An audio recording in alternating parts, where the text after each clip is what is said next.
Welcome everybody, find a seat. This is SDMediaPros. We are the San Diego chapter of a national and international organization called Media Communications Association. That's why we call it SDMediaPros. It's been about 3 years since this board took over. Connie is still involved as the... Okay, so Connie's been involved for many years. She held this organization together for many, many years. So we have it. Let's give Connie Terwilliger a hand here, please. Yes, big pat on the back. You know, I was involved on and off. I'd go to meetings. One year I'd join and be a member. Other years I would just cherry pick a meeting and go to and pay the $20, and it was all good. And so now we're rolling into a new year, and as is the custom, the board meets at a retreat and we plan out the year's events. And this year we decided to take a track. You can turn those back off, whoever hit that butt button. There we go. Mark, again, please. There we go. Come on, we're mood lighting people here. There we go. You could put a little bit back. Just play with it, Mark. Just that's all right. There we go. So what we did is as we decided it would be really interesting to lay out a track of programs that would help you start your business, build your business, grow your business through pre-production, production, types of equipment that you should buy, and how you go through the process. So I'm going to just go through real briefly, real quickly, what's coming up in the next months here. So let's start on this one here a little bit. So next month, you know, getting your DBA, opening your bank account, getting QuickBooks set up, creating your rate card, what to charge and why, how to manage that kind of thing, printing your business cards, networking, selling, managing your workflow, managing your business. You do have to put a little bit of time aside to actually do the business side of your business. The advantages of an EIN: pay only 2.5% sales tax when you buy production gear. And this is something that I've used on and off through my entire production career. I've done this recently with voice and video, buying some new gear. And if you're a production company, there's no reason why you should pay full retail sales tax. It's just not necessary. I learned if you want to buy something from Apple, you have to have an EIN. And with that number, they go, sure. So, you know, show a profit, save for taxes, and don't forget to pay yourself. So after that, the next month, Media Pro Camp, we're going to do something special this year. We're going to really set up a full mobile studio. Lighting, shooting, cameras, green screen, some setting for video, post for audio. Really get a chance to go through that. We'll have the usual breakout sessions through the day. We take a lunch break and we learn from one another. It's a very interesting day. We all have things to share and we all learn from one another. So from there, we move on to pre and post production, managing your pre-pro, managing client meetings, equipment selection, what you need to buy, what you have to have prepared, writing, etc. Production, the types of things you go through there. This year, NAB wrap-up is going to be part of a day-long event that Bill Lanzarata at Voice and Video is going to run. So after NAB, we usually have a full just rundown of what happened at NAB. This year, Bill is doing a parking lot event, and we're going to just have an informal day long of lots of shop talk. After that, we go into post-production in June. basic stuff: ingest, organization, audio sweetening, compression, lighting in July. And then in August, we take a break and we drink beer. So it's always at a microbrewery. Yes, exactly. Well attended. Free, by the way. Oh, no. No, oh. Did I not pay last year? No. It's $20, but it covers, yeah, exactly. Then cameras in motion, I'm working with Bill on that one. Gimbals, there's been a lot of amazing things. Bill, hold up this, the Osmo right here. Now, out of the drone industry, the whole gimbal and control and the fact that you've got a 4K camera built right into the drone, they're taking that technology and they're translating it to a handheld device like this. Complete stability, move it around. So personally, I'm looking at using something like this instead of using a slider, but utilizing this, because sometimes getting a handheld position or being relegated to having to be on a tripod becomes a little bit of an issue sometimes in terms of finding that shot of interest.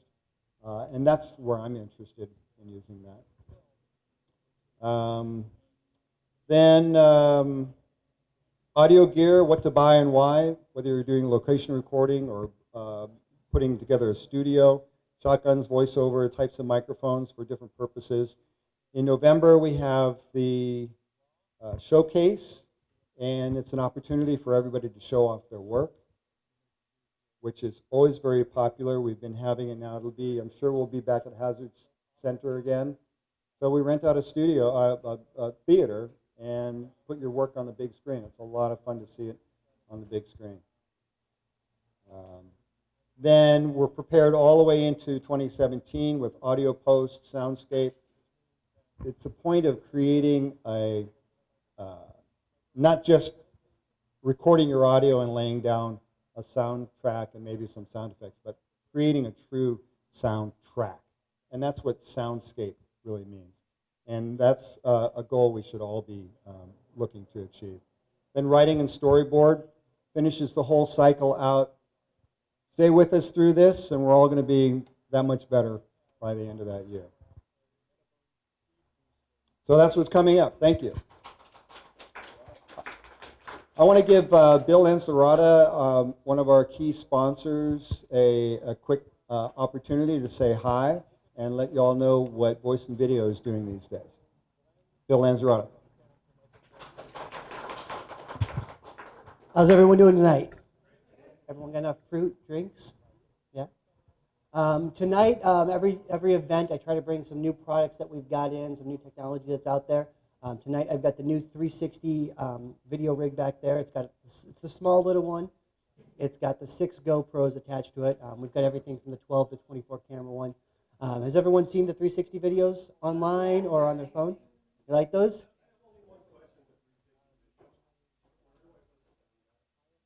I don't even know about that one yet.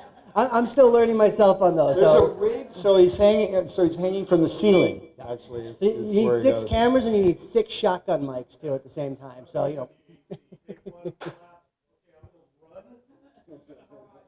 Exactly. Tonight, I also brought the new Roland VR50 AV mixer. Very easy to use audio video mixer if you're using a live broadcast. It does live broadcast via USB 3.0. Takes 4 HDMI and SDI and 4 XLR inputs. Really easy to use. You plug it in your cameras, you're good to go. So, but yeah, some of the toys we brought back there tonight. Come by, take a look at them. If you got any questions, just come and ask. Thanks, guys. Thank you, Bill. Also, I'm happy to announce that Video Gear Martin Banks has joined us as a newsletter sponsor. So you'll see a new banner on the newsletter when it comes out. If you're not on the newsletter, you really need to be on that. That's really our primary way of communicating. The website is a good backup and a way to kind of catch up with things that have happened in the past and look forward a little bit. But he has a production truck that he's renting out now. Basically, you show your driver's license and proof of insurance. You load it up and off you go. It's yours for the day. So it sounds like a very good deal when you have that type of level of production. Also tonight, Mark Masonew has some news you can use. Are you ready, Mark? In the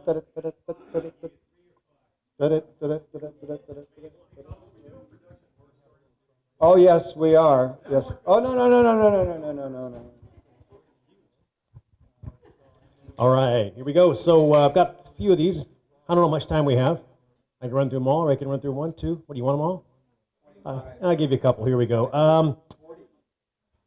Just these little bits of news, tidbits that shows our industry is in the news, things that happen, whether you may or may not know some of these things.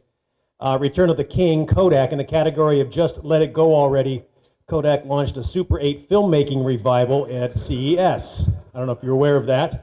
The plan is aimed at putting Super 8 camera into the hands of new generation of filmmakers, as well as meeting the needs of top directors, indie filmmakers, and others who appreciate the art and craft of filmmaking. So this is an 8mm film camera that will shoot on film, and then you'll develop the film as well as a digital file that you can then get and have the film grain look that a number of top directors apparently really want. It's an ecosystem for film. Following the 50th anniversary of Super 8, Kodak's providing the new opportunities for a new generation.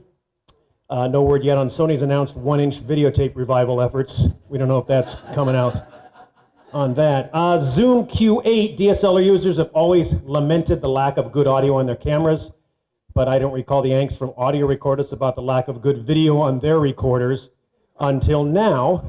Someone must have complained because Zoom has the product. They've released at CES Zoom's portable recording line that gets a huge boost from the new Q8, a marriage of HD video, 4-track audio, and an interchangeable microphone. So this is essentially takes a Zoom recorder, or one of those handheld recorders that's for audio. It's essentially a video recorder with sound instead of sound with a video recorder. It's kind of an odd little thing. It's got 160-degree wide-angle lens, a digital zoom. It allows to pick up 4 tracks of simultaneous on-air recording, plus an interchangeable mic capsule system, 2 XLR to TRS combo units, allowing you to swap out those mics. The best expected use of this is to attach it to the boom mic with the belief that since the boom is always in the shot anyway, you might as well put it to work. There's a publicity app. I don't know if you guys were aware of that. This is a new thing that came out. In this business, actors and directors need to trumpet their own horn. Problem is, if they play that thing wrong, they just become annoying. So fortunately, there's an app for that. It's called the Publicity app, guides actors and directors through the initial steps needed to launch any publicity campaign. It helps them identify a PR plan on the user's publicity needs. It essentially puts a publicist in the palm of your hand. There are essentially 6 types of publicity campaigns. Each campaign requires a different approach. There's startup publicity, credibility campaign, crisis management, revenue generation campaign, online SEO campaign, and event promotion. And the app guides users through all 6 of these media campaigns, with actors and directors wanting to focus on the event promotion section of the publicity app. So that's a neat thing for actors, directors, a little publicity app that you can get for your phone. The federal government is dangling dollars in front of television broadcasters in San Diego and nationwide in hopes of convincing them to relinquish some of the airwaves. I don't know if you heard this. This has been ongoing, but it's starting to become real at this point. They want them to relinquish their airwaves they used to deliver over-the-air TV. Prime airwaves that broadcasters got for free in the past would be repackaged and sold to mobile broadband network outfits. For consumers, it'll be months or perhaps years before you see anything different in local over-the-air, but their currently opening bids in the reverse auction run from $31 million for UCSD TV to $221 million for the Fox station here.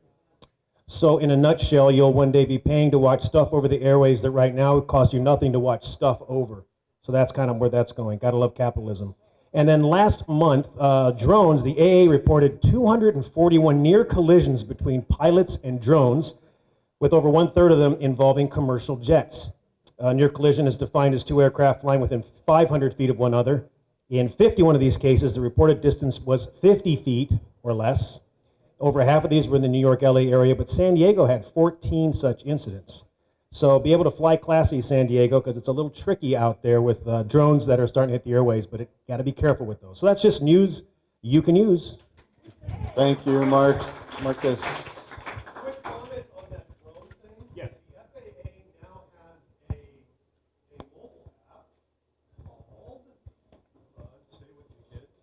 drone called B4 You Fly. B, the letter B, the number 4, You Fly. And it will actually, when you fire that app off, will let you know if you are in any commercial airspace or any airspace where you're not allowed to fly a drone. So I just found this thing recently. Very interesting. So, Mr. Bergemeyer started a tradition of horror stories, and he assured me that he had one, but because Mr. Tao has asked to chime in, I'm going to let him share his horror story. Welcome to Production Horror Stories, or as I like to call it, Client Bitch Session. Recently, I had a client that called me on a Tuesday. Said, we need commercial spots. We need 230s and 215s, and we need them by Friday, and we're going to shoot tomorrow. Okay. My first question is, do you have a script so I know what it is, or do I need to write a script? Their reply was, nah, don't worry about it. It's the CEO. He's going to wing it. My question was, can he wing it in less than 30 seconds or less than 15 seconds? So I says, well, what's your messaging? So they give me their messaging. And so I spend the next day writing a script so I have something in my back pocket based on their messaging so that when Mr. Wing It shows up and can't wing it, we got something to shoot. So I got all the angles covered until I show up on the shoot, which, by the way, is at the CEO's condo. The CEO's of the talent. And it's at the CEO's condo downtown. Really nice condo. I'm setting up, setting lights, me and my assistant, setting lights, setting camera. And the marketing guy who I've been talking to informs me that, oh, yeah, that messaging we talked about, yeah, that changed. So the script in my back pocket, my fallback, is now done. I can't use it. So we're setting everything up, and I'm listening to the marketing guy and the CEO write a diatribe of what this guy is going to say. And I'm just kind of keeping quiet and setting up. So we get ready to shoot, and I have him come over to the camera, the CEO. I says, okay, well, tell me what you're going to, because he's got a piece of paper. I go, well, read to me what you're going to say. And he starts reading, and he babbles, and he babbles, and he babbles, and he babbles, and he babbles, and he babbles. And I go, is this what you're going to say on camera? And he goes, yeah. I go, dude, I stopped listening to you 5 sentences ago. This will never work. Can we rewrite the script? Yeah, that's a good idea. So we literally wrote a spot at the CEO's breakfast counter a minute before we shot it. The messaging had all 100% changed. It was now a very political message that he put to it. And I looked at him and went, you know, you're going to piss off half of your possible clientele. And his comment was, I don't care. Those aren't the people I want as my customer. Which actually was advantageous because at least the guy knows what he wants, right? So wound up writing the spot, producing the spot, and got it out on that Friday to stations. But that was the craziest 30-second spot I have ever produced. That's my horror story. Yay! That's great. So did you use your portable iPad teleprompter at the end? No. Oh, I have 3. No, I have one of those. What we wound up writing was just very, very short snippets. And he could remember it. He actually could remember it. That's amazing. No. All right. Well, thank you very much, Mike. All right, folks. This guy is. This one's better. Okay. So this evening we have a presentation on talent, kids, and animals. And Mr. Bergemeyer is going to manage this meeting. And I am going to simply hand it off to Michael Bergemeyer, folks.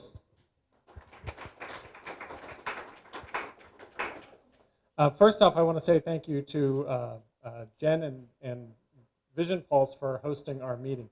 Come on up here and tell everybody about this place. Okay, so it's better to show, right? You guys can relate. So is it okay if I show a short video? Okay, awesome. Just real quick while I'm setting up. Yeah. Oh yeah. You have internet? Yes, Okay. I did. Okay, It works on awesome. my computer. Awesome. So, Okay, so a quick additional horror where story. is it? Oh, You want to take it? Let me take the microphone. Yes. Years and years ago when I was young, I was working as a camera assistant on a film shoot, and Just 2 weeks ago. they had a bear on set. A bear. And my job as a camera assistant is to sit next to the camera as it's filming this way. The camera operator's here, I'm here. There's a fence, a little 2-wire electric fence that they put around. And on one of the rehearsals, the bear is in an enormous cage. It's an enormous bear over there. And they have a trainer who takes a piece of meat and throws it through these doors, and he walks from the cage into this auditorium. And then there's a trainer in there who throws a piece of meat back, and he walks back out, and that's the shot we're supposed to get. So we do a rehearsal, and the trainer on the inside throws the piece of meat, hits the glass door, bounces right there. Yes. The trainer who's standing behind me with a wooden stick about this long. Yeah, that's going to help. Yeah, that's for the bear to use as a toothpick. He says to me, just hold still, he'll be fine. So the bear comes over, picks up the meat, in his mouth, looks up at me, and eats it. And the trainers over there are like, come over here, killer, come over here, killer. And so he spends an eternity standing there. I was praying that he couldn't smell the pee. And he turned and walked over to his cage. And I got in the cage, and I'm like, ah. And the trainer behind me said, wow, if he'd have gotten any closer, we'd have had to turn that fence on. Okay, you're up. all right. So real quick, if you guys notice, we have a big banner that says the bucket list. We are a local chapter. In filming, I understand location is also a big part of the equation. So what if we can have access to this location at Costco hookup kind of pricing? Then we can propose a better proposal to our clients that says, hey, it's not really going to cost your arm and a leg, just a finger. So then it'll be something that, hey, you know what, let's take a look at that. But it's about connection and hookup. So that's one aspect of it. And also we're redefining to make a living. It's a little bit deep, like, making a living, but living. Because I know we make a living to work, but it feels like we're out of life because we're working. But what if we can redefine that making a living is actually living? So here's a short 3-minute video. I can't explain exactly the whole concept, but I hope you guys can hear the message to the song and to the visual. So if you guys have any question, I'm going to be here. Ask me any question if you guys like, and hope you guys like a short, quick video. Thank you.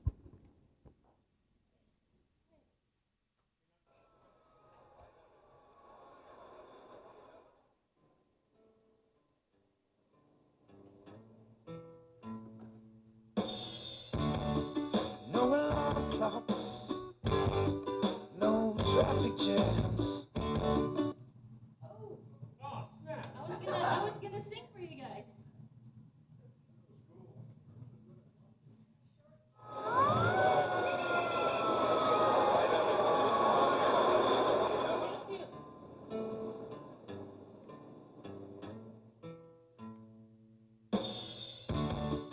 No alarm clocks, no traffic jams. Kissing this 9 to 5 goodbye. I'm done with these down and out blues. I'm done with this drive-through food. There's a limousine waiting and a plane getting ready to fly. I wish you were here. Come on. Soon I'll be lying on the beach, catching a tan with the pina colada freezing down my hand. This is the lifestyle, baby, I was meant to have. I wanna be making a living life, living right, living good. I wanna be making a living life, living life, I should. Goodbye week to week living, adios boss man flipping. Me static cause he doesn't like the way I am. Don't like it. done with insufficient funds. I'm done with insufficient fun. Let the crew set sail, baby. I ain't never coming back. Sprawled out in a hammock while the palm trees sway. All of my worries just melting away. This is the lifestyle, baby, I was meant to have. I wanna be making a living life, living life, living good. I wanna be making a living life, living life. I should. You should be here. You should be here.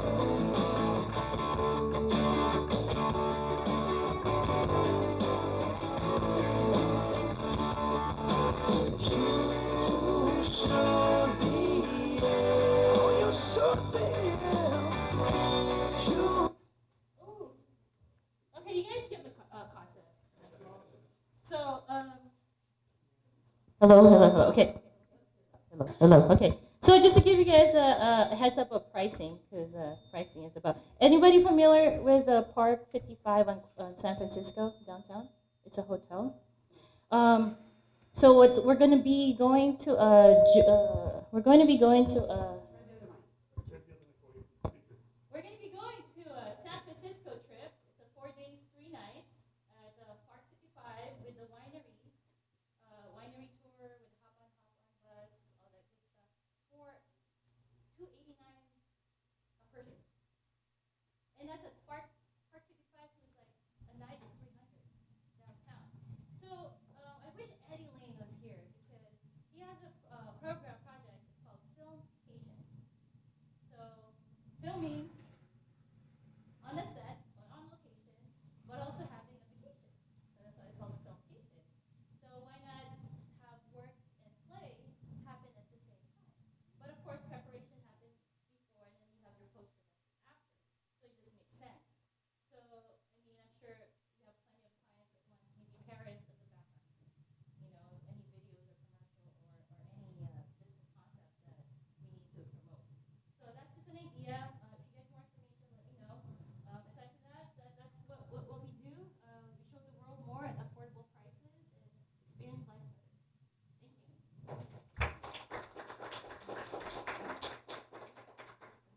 There you go. I turned it down. Yes. So turn it up, turn it up, turn it up, turn it up. Can you hear me? Can you hear me? Can you hear me? Okay, lovely. We have 2 speakers tonight. Our first speaker is a studio teacher, and her name is Jennifer Ford, right over here. She's going to come up and speak about what you need to know about working with kids, hiring kids, bringing them on set.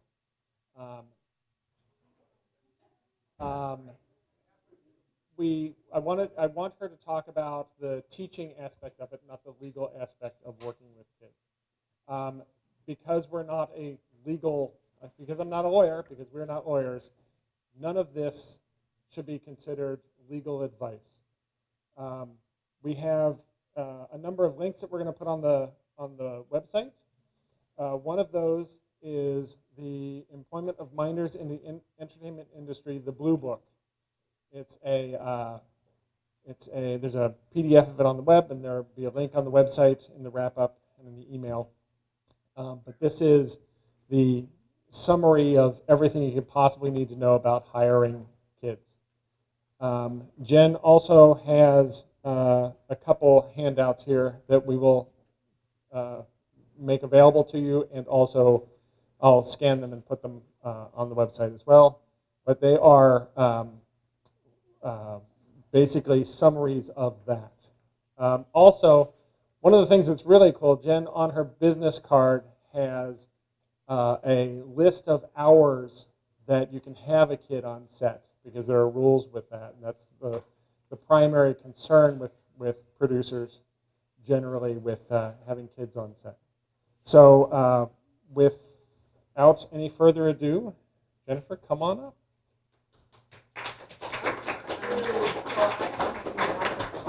I just talk and that's it. You just talk and that's it. Okay, I am used to, of course, wandering around the classroom and, talking to the kids at their seats. So I do not know how to do the microphone.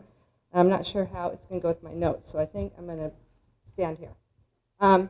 Anyway, let me start off, since you've got animals here also, by saying on last Sunday I was on a photo shoot, and I was working with 3 to 5-year-olds who were interacting with 2 great dogs, big dogs. It was a very positive experience, and so it can be done, and it's lots of fun. I know that it can be a little worrisome sometimes thinking about minors, because once you have a minor, you have a parent and you have a teacher. So, we do understand that, and I can only speak for myself and the teachers that I've worked with, but we really don't want people to be worried working with us. For me, when I come into a production, the idea is I'm a member of the team trying to, finish a project. And everybody should work together. Everybody has their own jobs. And so mine is the minors. I mean, that is my focus. And so there are many things that I do that the other people don't necessarily, they're not even aware of, to kind of have things run a little smoothly. And a few times there are situations that are uncomfortable, just because you can tell the person doesn't want a studio teacher around. But I think in general it works out fine. There are times that I've done a job. At the end, the producer director will come and say, well, I've never worked with a teacher before, and I really was worried about it, but it was really great, and you were really a help. So I want to put that out there first. I don't, there is the regulation part. The actual title of the job is studio teacher / welfare worker. So it's a dual job. The kids are supposed to be educated first before they're, into the workforce. So the idea being that there's normal work permits. When you get to be 16, 17, your high school can grant you permission to, have after-school jobs. But the entertainment business, needed something different. They work with all ages. So they have the entertainment work permit. If they miss school, then they are supposed to be schooled on set. And that's where some of the part of the job where you're actually teaching the kids comes in. And the child welfare part is basically, I am just there to make sure that the kids' welfare is fine, It's not, it just sounds, I guess, I'm thinking it might sound to people who've never worked with one, was scarier than it is. It's a strange situation because, of course, we're hired and paid by the production company, and yet then we're also responsible for kind of policing them in regards to the regulations with minors. So let's see here.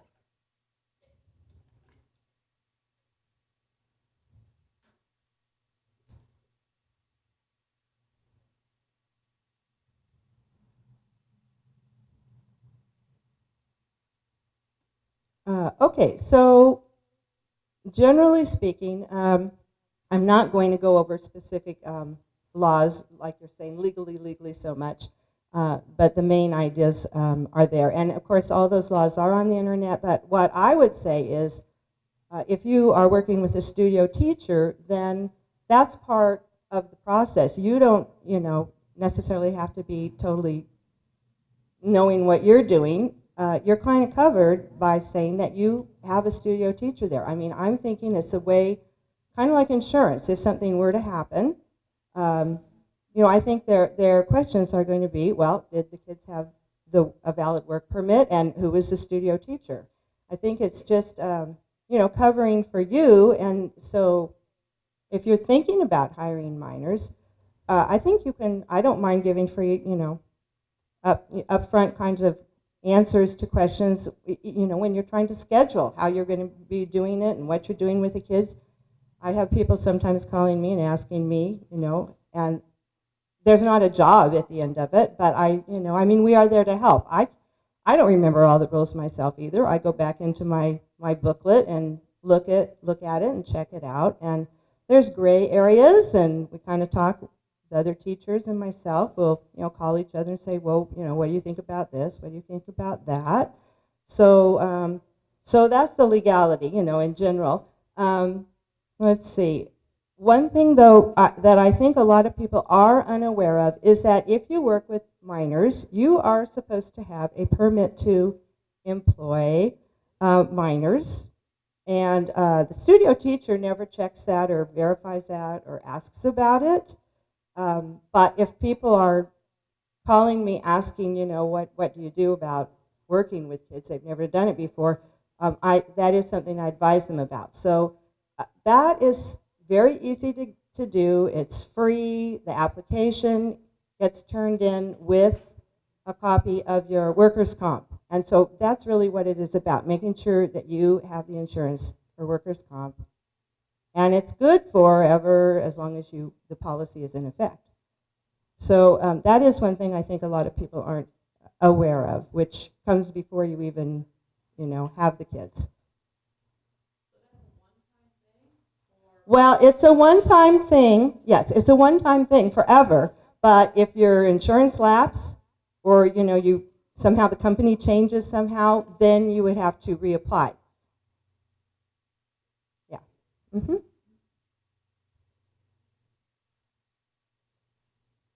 Okay, so if you are, a client comes and they want to deal with kids, and you haven't done that before.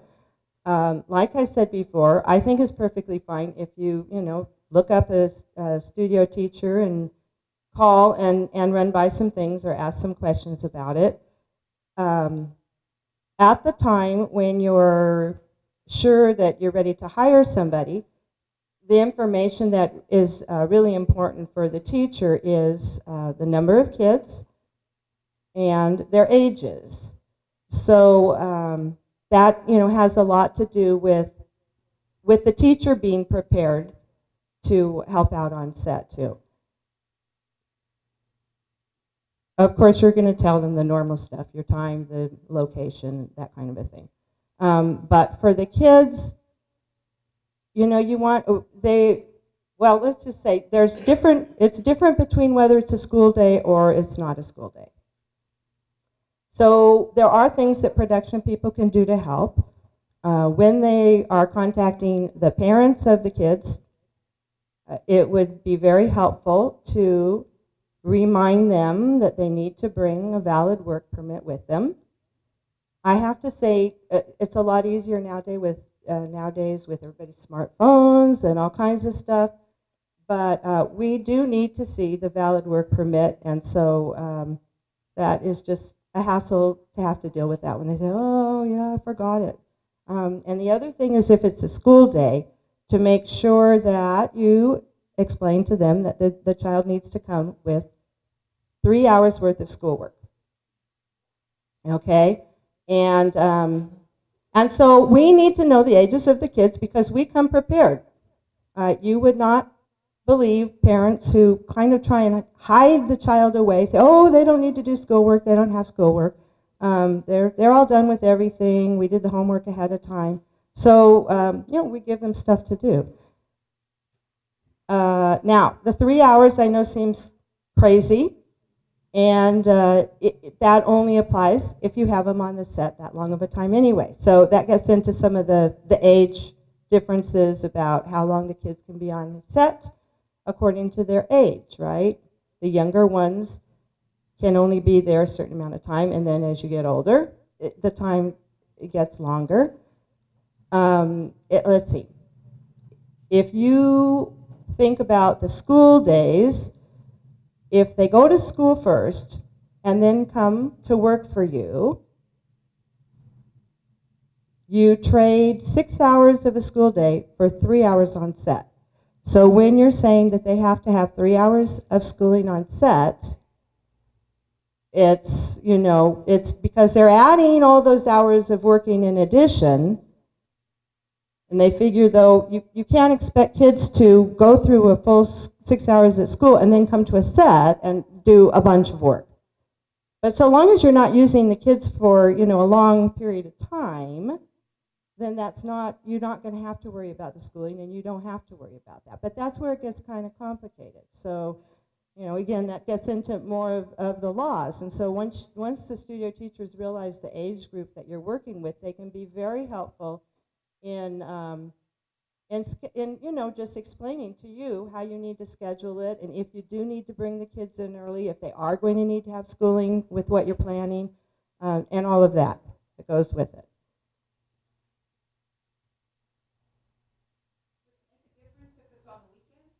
Yes, that's what I'm saying, on school days only. If it's a weekend or holidays, then it's much easier. You don't have to worry about that at all. And you really have the kids for more hours within that time on set that you can actually work with them. Still, I have to say, it's, kids are kids. And some of the laws that apply to adults are just different with kids. Kids basically don't have to do what they don't want to do. With adults, you can always offer them more money. Okay, here's your meal penalty money, here's this, here's that. If kids are hungry, they have to eat. If they need a break, they need a break then. If they're afraid of a dog and they wanted them to pet the dog and they're afraid, they're afraid. You have to deal with something different then. So that's the part where the teacher really tries to work through any problems so that they're solved without, a bunch of tears, and that they can get the shots that they need, but that the child still is, more or less, well, especially when they're young, they don't realize they're working. They're having fun, and they get a lot of attention, and so it's, like I say, we're all in it for the same thing, to get whatever you need to get, but it's just that they're kids, and the priority in our country is that the education comes first. Once they're working so much and become professional, that's when they have private tutors that are responsible for their education.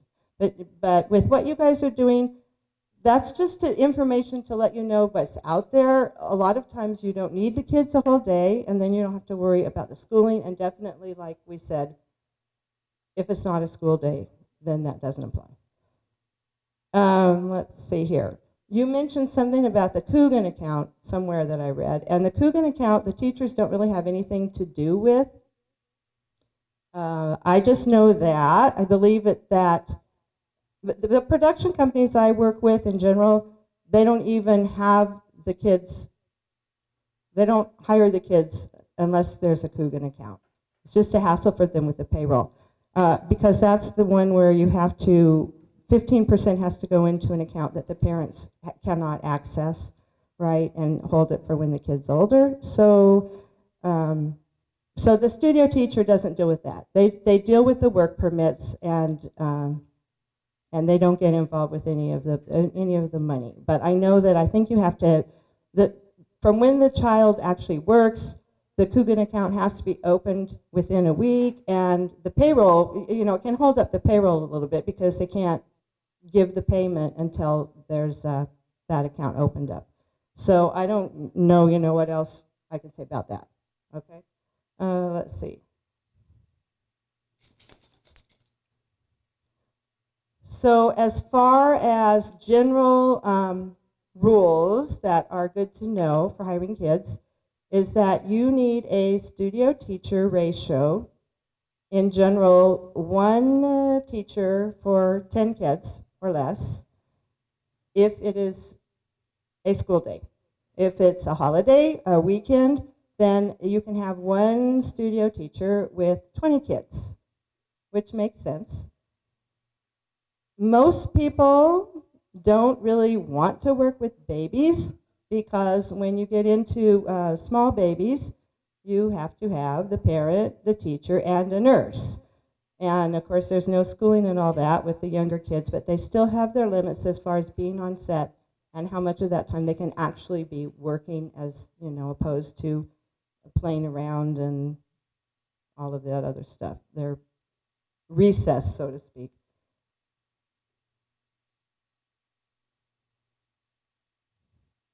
Okay, just a quick thing, if you are having kids that need to be schooled on set,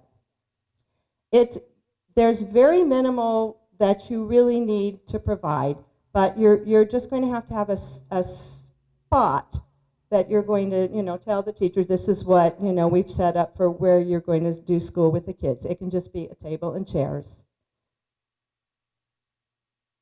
So it's not the teacher will bring all of the supplies, and I don't have any problems with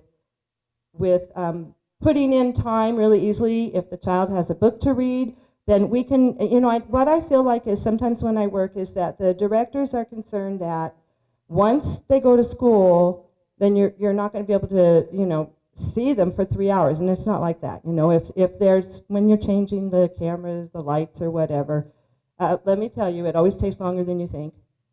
And so the child can be I can be holding a book, and the child can have 15 minutes just to sit and read by me, until you really are ready. And it goes by like that sometimes. So let's see.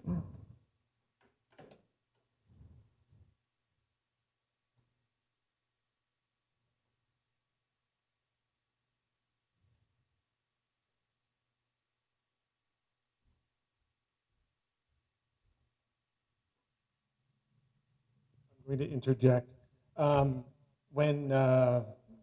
When I spoke with Jennifer, she reminded me that we had worked on a shoot together, and I remembered which shoot it was. And one of the things that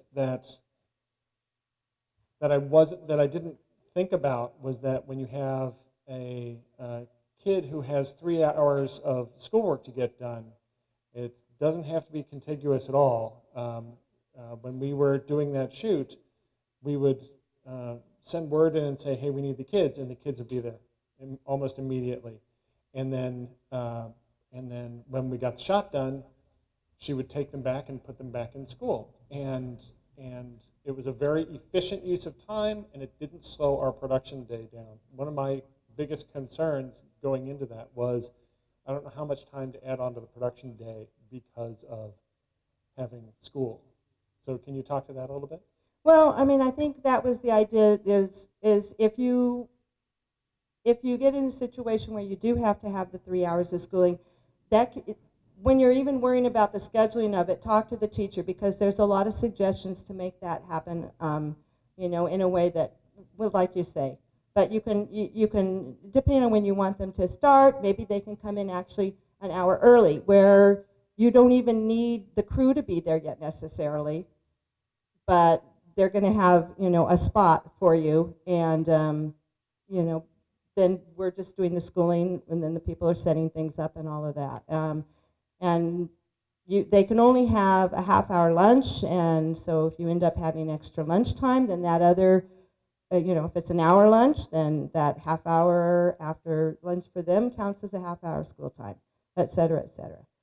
I do, in a way, I kind of feel sorry. I'm sure you can appreciate this, but the adults that are working, they say, okay, go, it's a break, and the adults go and do whatever they want, and the kids go to school, and it's kind of like, oh my God, these little kids, and they're putting in really 10-hour days compared to the adults who are maybe there for 10 hours, but they have all this time in between.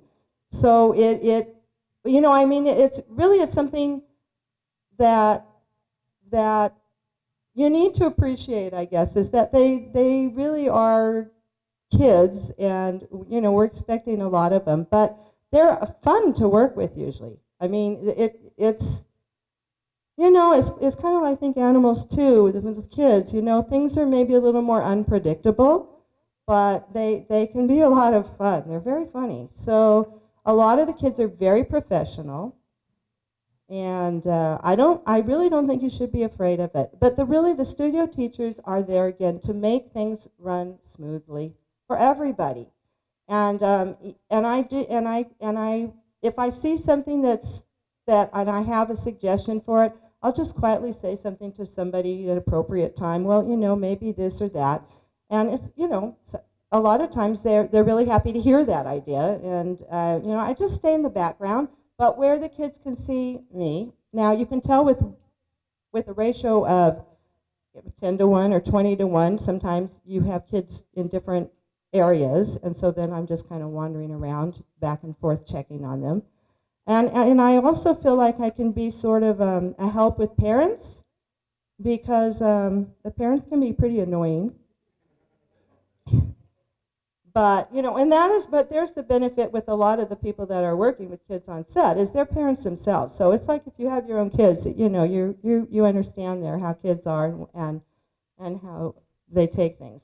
Anyway, I was going to give you, that's what I saw here that I hadn't done yet. I'm going to just give you a few quick examples of how, you know, I think I helped out in situations, just so you can see, you know, really what I do. There was one time, it was a film, and they had the girl kneeling on the grass in the backyard, and I noticed that she was itching her legs, and when she stood up, you know, they were all red, and so I asked her about it, and she said, oh, it's fine, it's good. And this was a child who would never complain or say anything about, you know, a problem. So I went to her mother. She also did not want her mother to, you know, be around where she was. So I went to her mother and I said, well, I'm wondering about, her legs are red. And she said, oh my gosh, she's allergic to grass and I don't have the medication. I need to go to the pharmacy around the corner. Can I leave and go get it and bring it back? And I said yes. And so then I quietly just, you know, told the photographer, the director, whoever was there, you know, is there some way that you can do the shot, you know, with something underneath, so she's actually, you know, allergic to the grass. So they were like, oh, you know, there's always a way to do it. And that, you know, that was like, why didn't you let us know, you know, is what they're thinking for the poor girl. I mean, they don't want her scratching her legs and going home like that. So, you know, that's something that I'm there watching, and it's just not, it's not the focus of the people trying to get their shot. They're looking at other things. So that's a way that, you know, nobody was upset that I mentioned it. They were happy that they could do something about it before the problem got worse. So there's one instance. I can tell you, I did a commercial at Legoland where the director was definitely anti-studio teachers. And when I left that day, I was just driving home thinking, hey, he doesn't even have a clue about all the problems that I took care of without him even realizing. I mean, there was a point, I was standing up on the top of one of their water slides as the kids were going down it. And, you know, I'm just up there watching, and I noticed one of the girls kind of jumped a little bit. And so I went up to her and I said, you know, are you okay? And she said, well, I got a shock. And I looked, and the extension cord, forgive me, I don't know if you say the insulation had worn off, but whatever the proper terminology is, you know, it shocked her. It was not in good condition. And so, you know, I just immediately found somebody right close by, and I said, you know what, could you find the right person that is the electric gal, I should say, and let them know that, can we get some electrical tape? This needs to be repaired. This little girl just got shocked. I cannot tell you. I mean, it felt like I barely turned around, and there was the head guy. There was the head guy of that department right there with the brand new extension. I mean, he doesn't want anything to happen. He doesn't want somebody to get shocked. Somebody didn't see that it needed to, you know, be thrown out or whatever. And so, you know, there's things like that nobody else is even aware of. But that's what comes from having somebody that's just right there for the kids. And it's not trying to interrupt the production or trying to get anybody in trouble. It's just trying to smooth things over so that everything works out. And then, you know, just one more time, there was an example of, this was a very small shoot, and they had, like, around a kitchen, a high table. So they had a little girl that they set up on the stool, and, you know, they did their thing, and then the director said, okay, cut, you know, take a break. And everybody immediately, you know, left the area, turned around to do whatever they wanted to do, and I could see that the girl was starting to get off. And she was going to fall, you know, so I rushed and, you know, helped her down, and the director saw that, and he just said, oh my gosh, I just didn't even think, thank you very much. I mean, so that's what we do, is what, you know, for examples. And I really, I'm just coming tonight to kind of reassure people that it can be a lot of fun working with kids, and of course, in some of your productions, you need kids for to tell your story. And obviously, I'm biased, but I think it's great that you do have to have a studio teacher there. And I can say sometimes, well,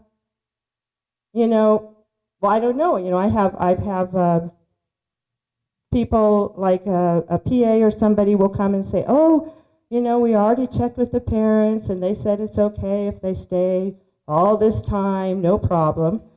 And, I say, well, they don't see that every time you say cut, boom, those kids they're exhausted. They're falling to the floor. And it's, they're ready to go home when it's the time. But it's not that I wait till the last minute. It's like, if things are getting behind, I'll just say something like, oh, I noticed that you were going to have, at the end of the day, this shot and then this shot. And actually, so long as you're on time, that's great. But if you start feeling that you're not going to have time, then I just want to remind you that the kids, or that one, the younger one or whatever, has to leave at this certain time. And so it's in their head, and they can plan that then. And during the next hour, they realize. And so if things are fine, things are fine. If they need to, they can stop and say, okay, you guys take a break. Let's bring the kid back and get them wrapped in time. Yeah, it's not a high. I don't know what to really say. It's just not anything I don't think you should worry about. And I think that really it's quite a help. A lot of times. So as far as studio teachers in general, there is a union of just studio teachers in LA, right? Local 884. And down here, there's the local, I think it's 122, that also deals with, studio teachers are wrapped into that. It's stage, theater, I don't even know all the stuff, right? But I am a member of the one here, and I am on the substitute list in LA, and I've never gotten a job through that at all in all the years I've been doing it. So usually, just saying something about pay, if it's a union job, it's taken care of, it's figured out with their scale and all that. But as far as pay with studio teachers, it's kind of a negotiation each time, depending on what the deal is, how many kids, and all of that. But in San Diego, at this point in time, we're charging like around $500 for an all-day, a 10-hour day type of thing, and it just depends on, like I say, what exactly you're talking about. Yeah.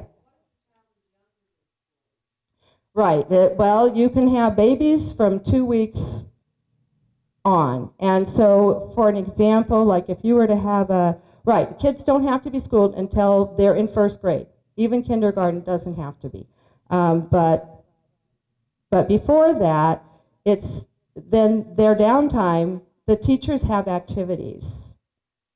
And so if you have somebody that can be on set, that can be on set 4 hours and is going to work 2 hours, that's younger kids, right? Like 4-year-old or whatever. During those other 2 hours that you don't need them, then I'm going to be keeping them out of the way. So that's the thing for production. The studio teacher is going to be keeping them safe on the set and keeping them out of your way when they're not in front of the camera. And again, it goes back to you can't always trust the parents with that. So they don't have to be bothered with schooling. But still, I have like academic kind of games to play with them, or the coloring in ways in which we still talk about learning. They still need a teacher. Yes, because that's the child welfare part. That's why I'm saying it's really studio teacher / child welfare is really the title of what the position is. You do not need a studio teacher for the welfare portion once the kids become 16. because then it's basically like the regular work permits the kids get. They don't have to have their parents come with them, and they don't have to have a special teacher there, a special person for their welfare. You only need that if they have not graduated from high school and it's a school day, because then the teacher does need to be there for the schooling. Once the schooling part is done, the teacher could leave, and then they don't need a parent. They're treated like adults then. That's 16 and 17-year-olds. But from babies, on up till 18, basically, unless they've graduated high school, then you are using the teacher for teaching, and up to 16 for the child welfare part also. Yeah, that's a good question. Can we go to Q&A? Yeah, I mean, they've been asking questions, but if there's anything Any else, other? yeah. Tom? I'm curious, as a teacher, when did you decide to shift your career to this style of teaching? When they introduced No Child Left Behind, and you taught to the test, and everybody could learn everything at the exact same rate. I've been a teacher forever. Honestly, I wanted to do that when I was little. I've taught in all kinds of different. I was in the Peace Corps. I taught there. So I really like teaching, and I really like working with kids. And so becoming a studio teacher enabled me to retire at 55 and still get to be with kids. I mean, I really appreciate the job. It's a lot of fun for me. Studio teachers is kind of a Hollywood thing. It's not really that well known in San Diego, but I have a son in the industry in Hollywood, so I knew about it. And it's people don't realize you have to become a studio teacher. You need 2 different credentials, and usually teachers just have one. Either they have what's called multiple subject for generally elementary, or a single subject where they're going to be, it's in a high school setting where they're going to be a math teacher or a science teacher or whatever. So then they do the child labor laws and get tested on that, and they get a permit through the state, which has to be, redone every 3 years. Have to, keep renewing it. So we're pretty qualified, and for me, I just thought, I have something else I can do. So I went ahead and got my other credential and did those things before I turned 55, and I was doing work through my son on union commercials up in LA on my time off, in the summer or the Christmas vacations, to make sure I'd like it, and I loved it. It was really fun. So that's it. When I was 55, I said, okay, see you later. I've got something else I can do. But I will say that my friends and everybody that are like kind of jealous, say, oh, yeah, I want to do that. And when I tell them what you have to do, and they think they have to go back to college and take classes, nobody wants to do it anymore. So, yeah, that was my story. There are people in the teachers union in LA who I know never actually teach in a regular classroom setting. They just graduate and spend their whole life doing that. And I think back when I was, first a teacher, and I don't know how they do it, because you have to have enough maturity. I mean, I've had to take a child off a set before who was just crying and crying and crying, and the director was screaming at me, and they were acting like I was doing the parent's bidding. The parent had no clue, and I thought to myself, is everybody crazy here? I mean, I know it's crazy industry anyway, but how are they using this footage with a baby screaming at this Christmas setting? And and I just said the kid needs to go for a nap. They took him to the mom. The kid slept, and when the kid woke up, the kid came back on the set. And so I got another job after a while, and it was the director who'd been screaming at me that gave this other person my name. So there you go.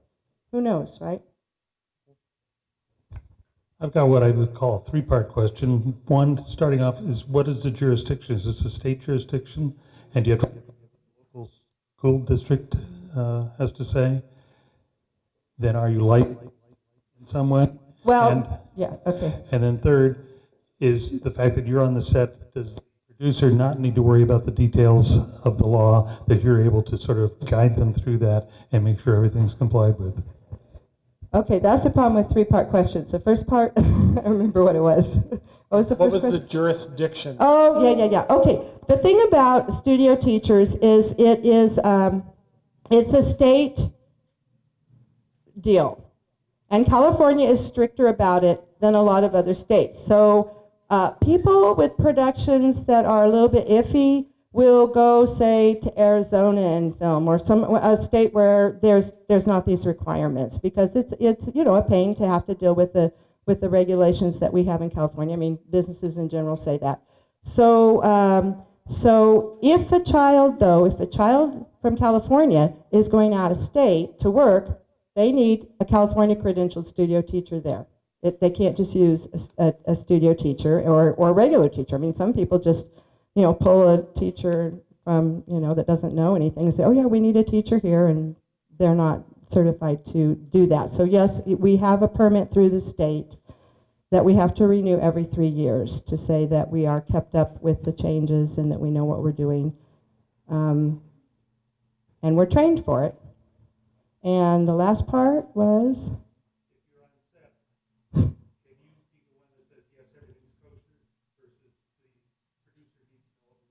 Yeah, I mean, I think producers want to know exactly what the rules are that apply to their shoot that day. I mean, I think they want to be in the know, but in the end, we're the authorities as far as if a rule is being broken or what to do about it. I mean, we actually have phone numbers we can call. We could even shut down a production, but I mean that's going to be something really egregious, right? And then the production people have a phone number they can call if they want to complain, saying, well, they're trying to shut us down. What is this? What is that?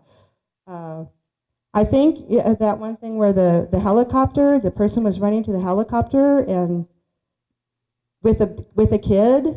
This was in a movie. What was that?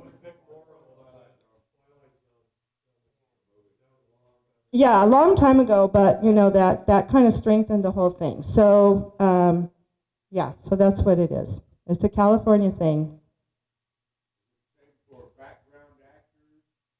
Yes.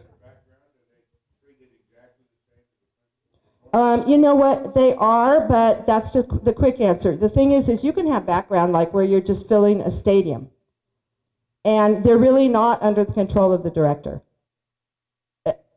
But they still have to have a work permit, and they're still limited to those hours that they can be there, and that kind of a stuff. But as far as like a ratio to 1 to 10 for the teacher, whatever, they're not really going to be bothered with once that they have the work permit and that they're coming and leaving at that time, then that doesn't really matter. I mean, what the deal is if, what it is when reality TV came in to all those reality shows that all kinds of people really think are true, they were not using studio teachers. And the union got very involved in that because even when it's families, if it's for profit, if it's if the kids are under the direction of somebody that wants them to say a certain thing, wear a certain thing, do a certain thing, then they're working.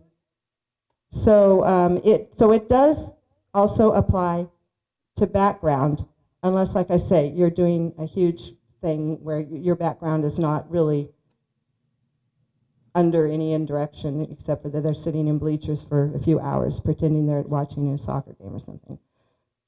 There is another kind of permit. This is getting into really specific things too. That's called a blanket permit for somebody like, say, you're doing a video or something and you want to use a high school band.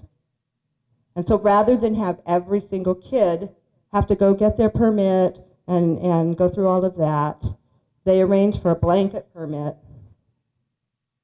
through, the production people. And it means that for that shooting day, all these kids are, kind of underneath that same category.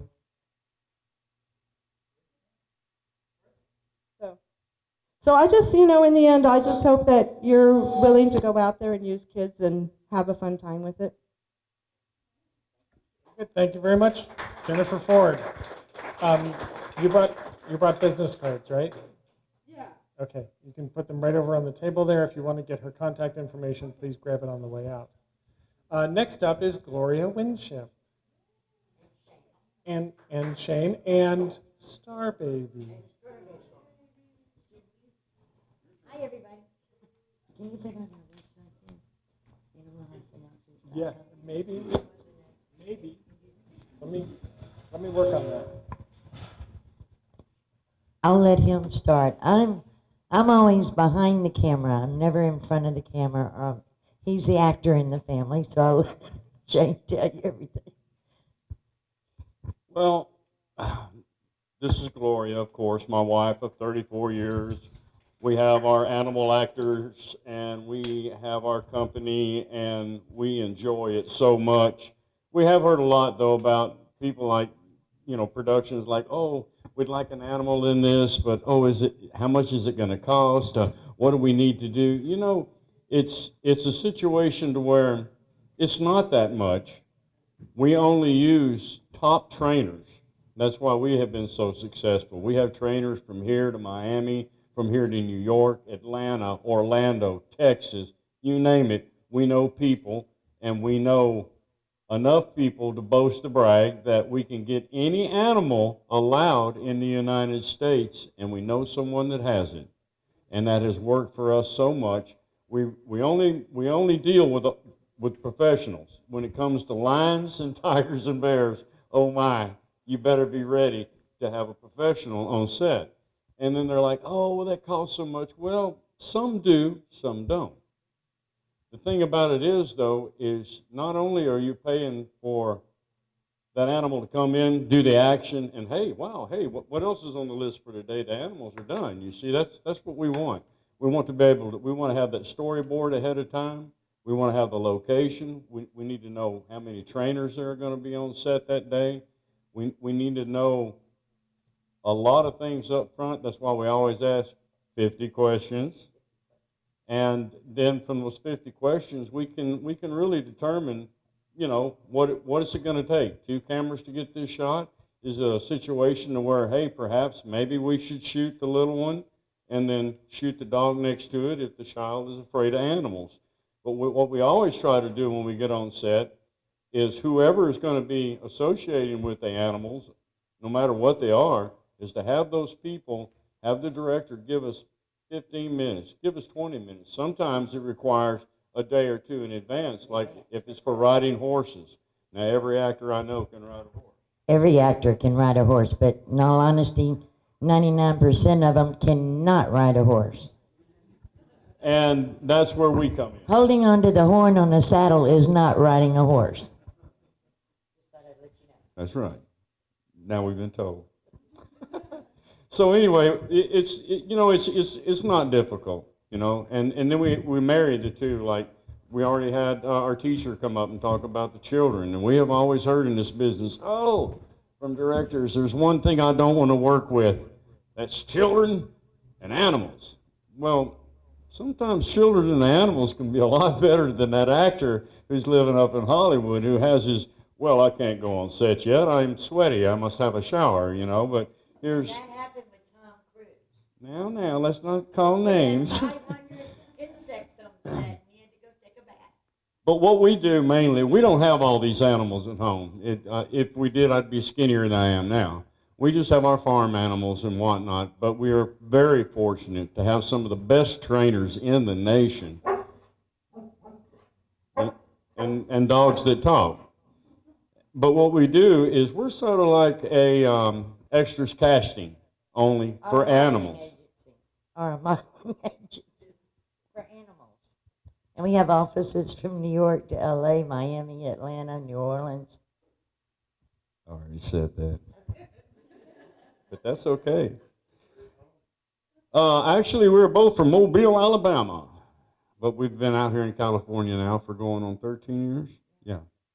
Moved a little closer to Hollywood. It was just like, hey, before we get old, honey, don't you reckon we ought to go out across America? Well, we did that, and we made it to the other ocean, and that's where we stopped. We had so much work offered, just boom, boom, boom. And then finally we said, well, hey, let's just move from Georgia. Yeah, I know. And she came with us. And here we are. And I guess the biggest thing is when you contact someone for animals, you know, there are a lot of things that need to be known. But it's even the most difficult thing that you would think of that an animal has to do, like an A to B or an A to B to C and then back to A. You see, all of those, when your trainer knows ahead of time what you're looking for and what you want by presenting them a storyboard, then they're ready. When we send our trainers to set, they're ready. If anything changes, they're pretty much, well, yeah, they'll talk it over with you and they'll say, well, yeah, we can do that too. So it's never like, well, no, we only train for this and we're going to go home. No, it's not that way at all. When we go to work or we send one of our trainers to a job, they're going to make sure that you get what you want. And if you don't, there's something very drastically wrong. Comment? The big advantage, obviously, of having a professional animal actor and a professional trainer is you get your shot when you want your shot. Going out and hiring your next door neighbor's dog or cat, and cats are really hard on set. So if anybody's ever worked with a cat on set, odds are you didn't find him for 10, 15 minutes. If you had a trainer on set that didn't know how to work with cats. One of the hardest jobs I had was in New York City. I go to New York a good bit for commercials and movies, and I had 10 cats that were off leash outside, and for 4 days, I guess. And they had to do all the sundry things, but these cats were trained. Your average cat, like I said, you bring him up here and you put him on this stage, he's going to be gone. So they have to be trained just like dogs. In most cases, if you have a cat scene where it's action, sit, stay, as well as an A to B, and everybody knows what that is, I'm sure. A lot of agencies have 2 cats. They have their sit, stay cat, and then they have a double cat. So the double being the one that does A to Bs. Star Baby has a sister that is her double, and if we have a 10-hour shoot day and she's in every shot, then her sister will do the action shots, and then she does the close-up shots, or vice versa. So on a long day. Now on a short day, 1 shot or 2, then I might just take Star, I might just take her sister. But many times on commercials, you always have a double for any number of reasons. Or a backup. Or a backup. Like the movie Marley, I think it took 9 dogs to play Marley in that movie. That's because they didn't have Star, but whatever. That's the wrong breed. We're real busy. We're known for music videos. We did 8 Lady Gaga videos, Bruno Mars, Beyonce, Jay-Z, just about every top artist there is right now. We've worked for and met. And believe you me, on some of these music videos, it is not just your little pony. It's usually a horse that rears, or it's a group of pigs, or they think of it. I did in New Orleans with 50 Cent, the rap artist there. We had 150 tarantulas. I didn't go to that job. Now, the biggest part of this was putting a tarantula on him. It happened for about 10/1000ths of a second. The spider went in the air. I did a leaping dive to catch it on its way down, which wasn't necessary. It already spun a web on 50 Cent. And after that, the script changed. It was spiders in the background with 50 Cents looking at them. So we just adjusted. That's all there is to it. So you never know what the call is going to be. And when I say any creature allowed in the United States, I am serious. I get to play with the tigers that eat you, the bears that love to take you home, spiders that will bite you, lizards, snakes. Oh yeah, you name it. I get all those, and she gets the cats and the dogs. And the chickens and the goats and the pigs. But that's what's made us. And the horses. Yeah, that's what's made us successful. From a production standpoint, I call you up. How far in advance of the shoot should I call you? What should I expect to? It'd be nice to know a week in advance. What can I expect for budgeting? What kind of questions are you going to ask me? What kind of questions, other than storyboarding, Okay, the first thing, of course, is I ask your shoot date. Now, the more time we have, and the more complicated the actions, the more time we have, the better. Because we, as a trainer, this is myself, not necessarily all trainers, but myself, I begin prepping the shot that he's asking for from the day that I have the job. I don't wait until a day before and say, oh, I'm going to put my 8 hours in now and do it. I'm going to prep from the beginning. So the more we know, excuse me, the more we know, obviously, the more likely you'll get your shot. Go ahead. I believe that did it, dear. I think what she's trying to say is we're going to ask you, what day is it? What time is it? Where is your location? Because we have trainers all over the United States. A storyboard is always wonderful. A treatment. Oh, gosh. That's another thing. It's the breed of animal that you want. It's real current on my mind. It just happened today twice. I had 2 commercials call, one in Las Vegas and one in Los Angeles. And both of them said, we want a dog, we want a cute dog. Okay, my first question was, what breed, what size? We have no idea, we just want a cute dog. They have no idea that I have 500 cute dogs. So if you have a preference, if your director has a preference to a breed, that's always lovely to know. That gives us a starting point for the animal. And then the actions, knowing more about that. Also, this just happened today. Well, it's going to be with the family and just a family shot, but you're going to be working a 10-hour day. So obviously, there's going to be a lot more involved than the dog just sitting with the family. And I asked, do they have a treatment and storyboard? No, they don't yet. But the more I know, then the more likely we'll get the shots.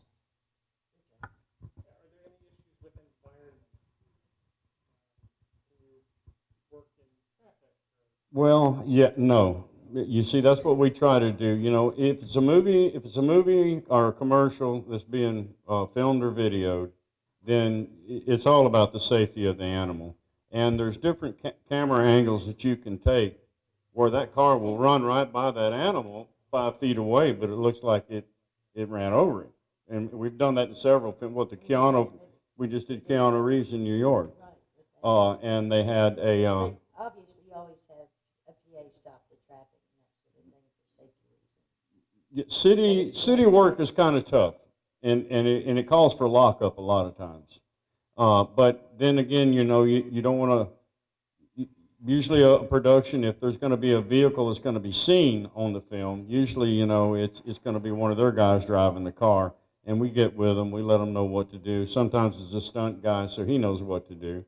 Usually our trainers, whenever we're called and we say, hey, we're going to do this and that, they start immediately going by the storyboard, what is wanted. I mean, they might even say, well, we're going to need a day of prep on that, you know, which a lot of production agencies, they'll ask for more than 1 day of prep. Our people prep already. They prep all the way up until the day they go on set. That's why we really like to know, like a good week in advance would be great, because they go out in the yard that afternoon once we're locked on and we said we got the job. They go out in the yard that afternoon and they start prepping the storyboard so that, like Star. Now, y'all are probably wondering why I do that.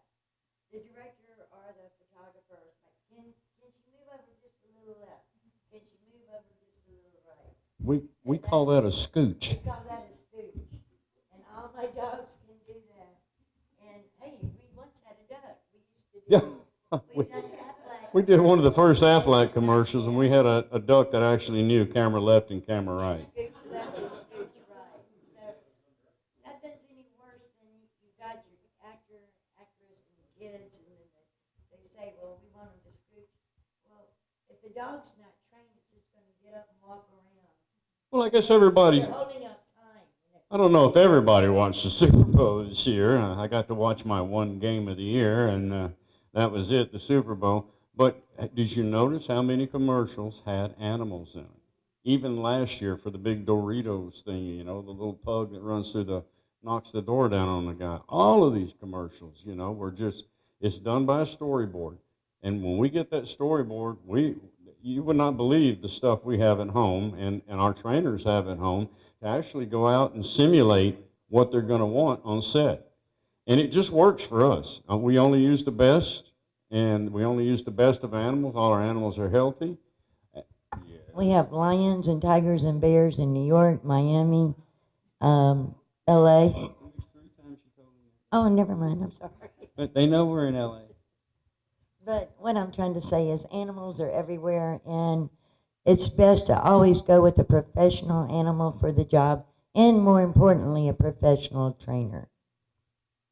That would be you. Is there a difference in time or in cost to just have a dog standing next to the family versus training him to do something complicated, get something out of a car?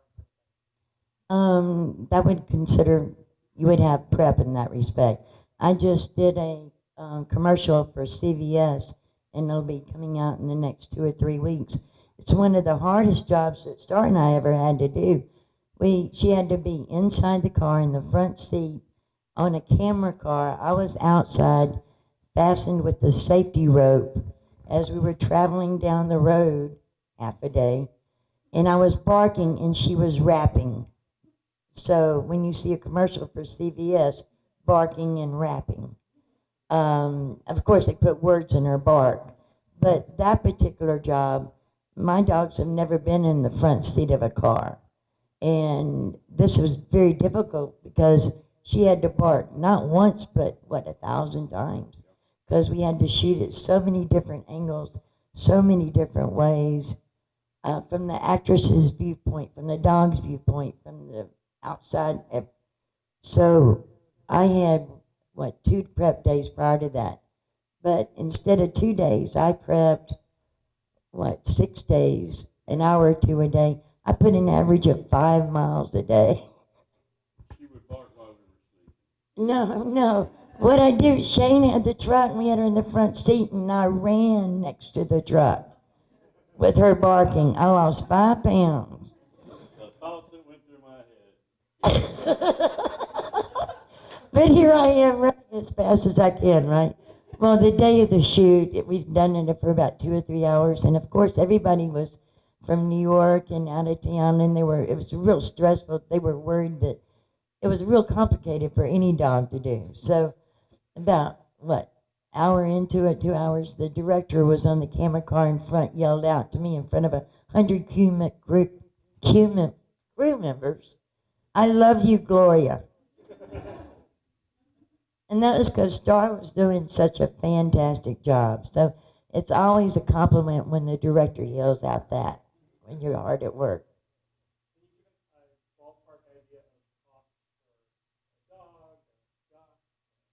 Okay, like Star Baby is generally for a day shoot is $350 a day. If it's one trainer, I'm paid between $40-45 an hour, depending on the job. 8-hour minimum. 2 trainers would be the same. Transportation for us is between $50 to come down to San Diego to $100. The trainers in LA are union in their own transportation, $399. They get $250 a day transpo, but basically, and then they run between $400 and $450 for a dog. A cat team, which is 2 cats, runs $400 to $450 for a cat team, and then however many trainers depends on how many cats and animals you're using. If you're having 5 animals in a shot, and they're all working on set at one time, then you'll have to have 5 trainers. If you have 5 animals working all day and only 1 per shot, and if it's just sit stays, then you would just have 2 trainers. So it depends on what you're doing.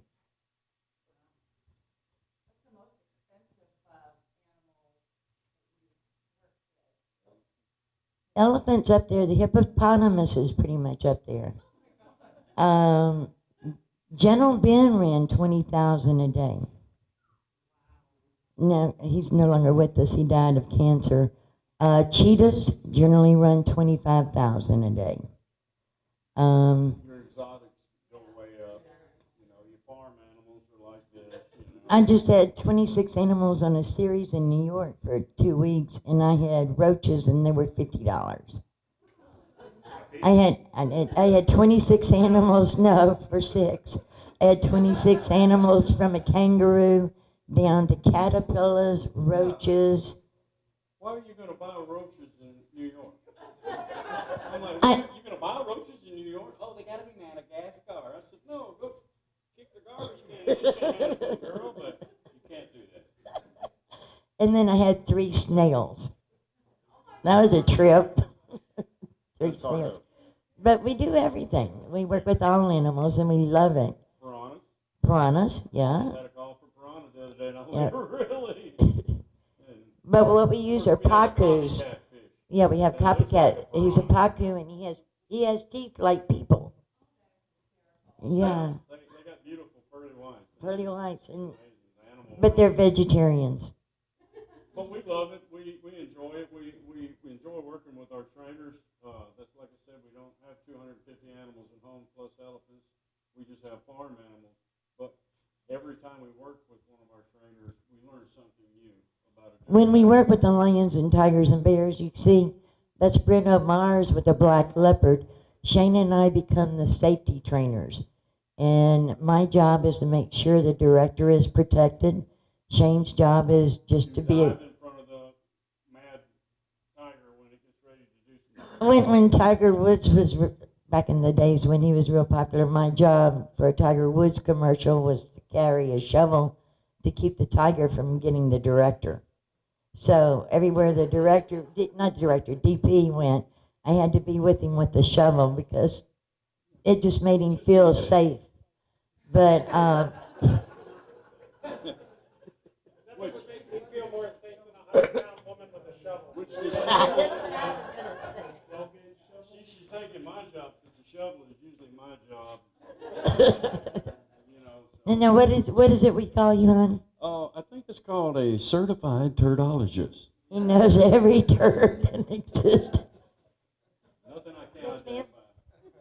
I saw behind the scenes a hotel for dogs, and it was a scene where they had probably 20, 50 dogs at a dining room table eating, and each dog had its own trainer, and there was so much noise.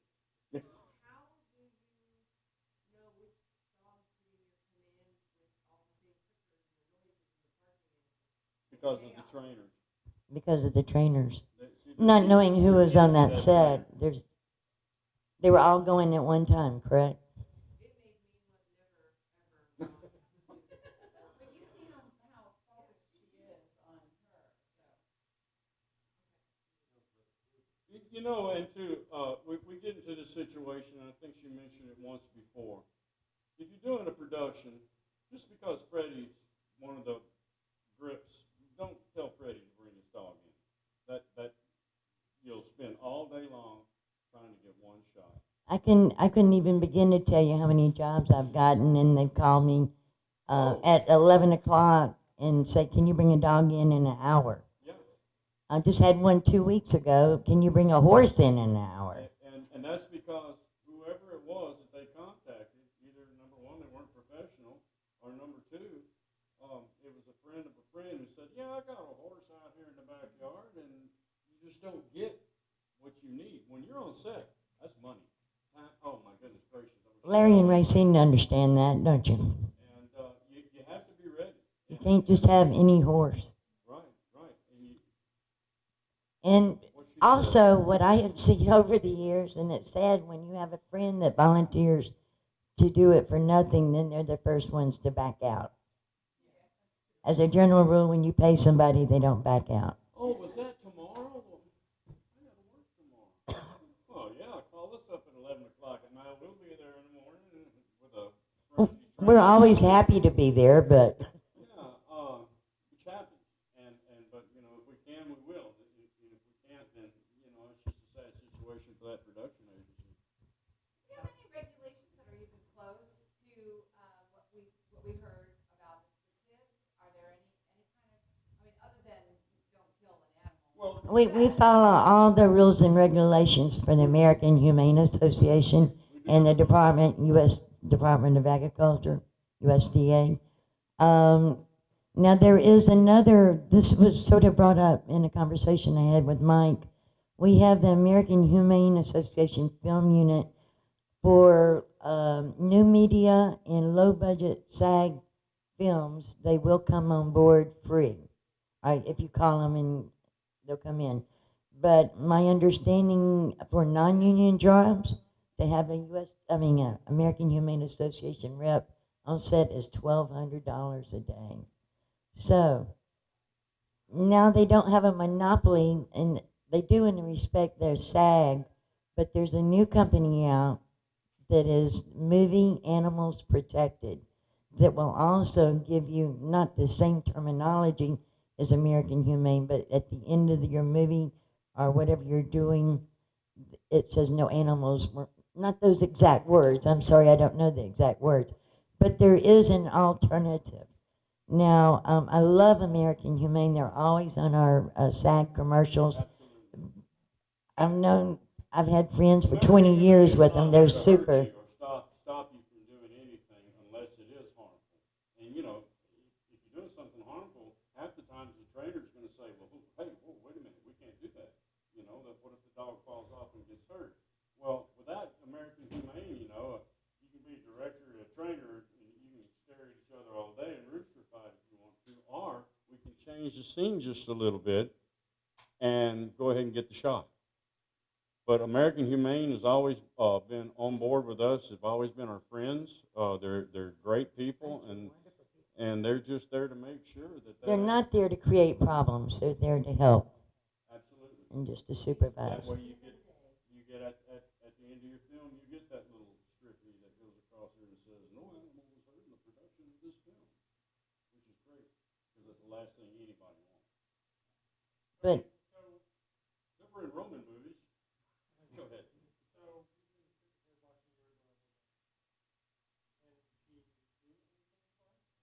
I just did. Yeah, of course. You want more? She's now Star is cool as grits. I don't know, she's done what, 25 commercials. She's worked for Ford. She's worked for Disney. Did 3 commercials for Disney. She's done 6 movies. Now 3 movies haven't even come out yet. And she's she's done live performances. What else? She's done a little bit of everything, and I think she's worked for 7 different car companies.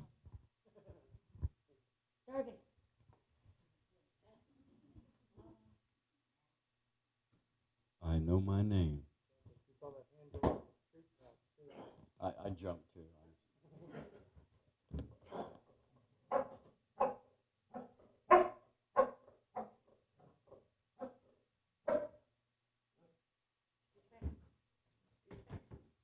Which a lot of films and commercials now have animals that are talking, and it's either done in post or if you got a good mouth mover, it makes it so much simpler. Yeah, mouth mover. Oh, I love that. I didn't do those. We love those. You know, we're the type of people that we only watch TV for the commercials, right? So we're like, hey, look at there's our dog, yay! Or hey, wait a minute, we didn't do that. Whose dog is that? You know. Star's she's 5. She learns something new every day, and sometimes she'll do something. We'll go, hey, did you teach her that? No, what do you mean? But that's just our communication with our animals. Frida, good job. Her favorite thing is a tennis ball. I think we brought one. Oh, we brought one. But she's just a good girl on set. Yeah. And she always does a wonderful job. And that's another thing.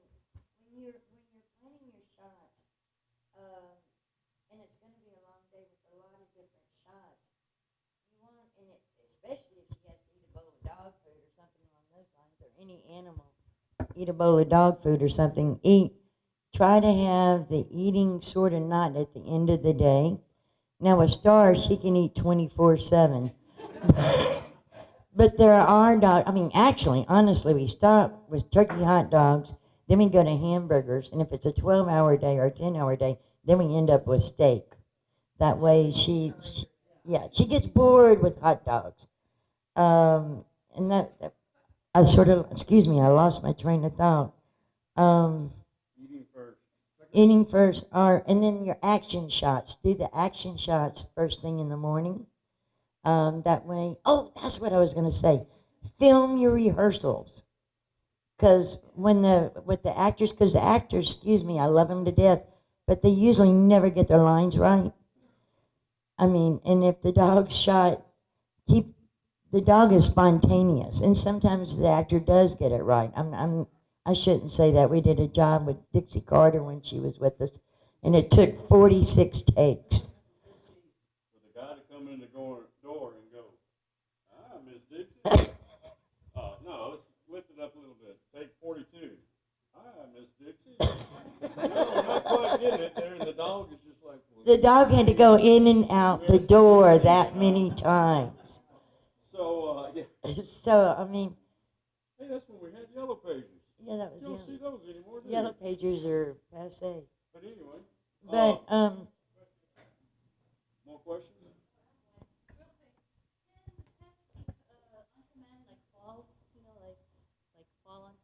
Yeah, like you see people go pow, and yeah, we do. We don't teach ours to do that, but we would if we had to. But yeah. now Star can play sleepy dog and lay on the bed and totally close her eyes for the shot. And she's played dead dogs before. I just don't, close your ears, I just don't like to call it that. I call it sleepy dog. Okay. Oh, how many do you want? What do you mean? You know what? Thank goodness, though, in this business, you probably end up with a lot of them. We have very few, and they're not really horror stories. We turn them into be something funny because it wasn't the animal's fault. It was our fault. It's always the trainer's fault. It's never the animal's fault. We had a big lion in a cage, and we were moving it to the truck. And the day before, the guy drew a circle. He said, "Now that belongs to the female." This was in Puerto Rico. We had flown a lion and a Well, we had the male in the cage. tiger. And I'm pushing it along with him and everything, and we got hung up on some gravel, so we started pushing it sideways a little bit. Well, I stepped into her circle. Well, she just ran up and put one paw around my ankle and bit me on the butt. And I was videotaping it, not intentionally. Yeah. And I'm like, "Ah!" And I hollered at Steve, "Steve, what do I do?" And he went, "Shane, you guys quit." And he did that to the lioness, and she went over there and sat down and said, "Well, I had him by the butt, But me, I was all totally depleted of blood. I think we had to stop off for a clean pair of drawers. And I was the old guy. Nothing scares me, But believe you me, when she hit my little skinny butt, I was like. She got mostly material, though.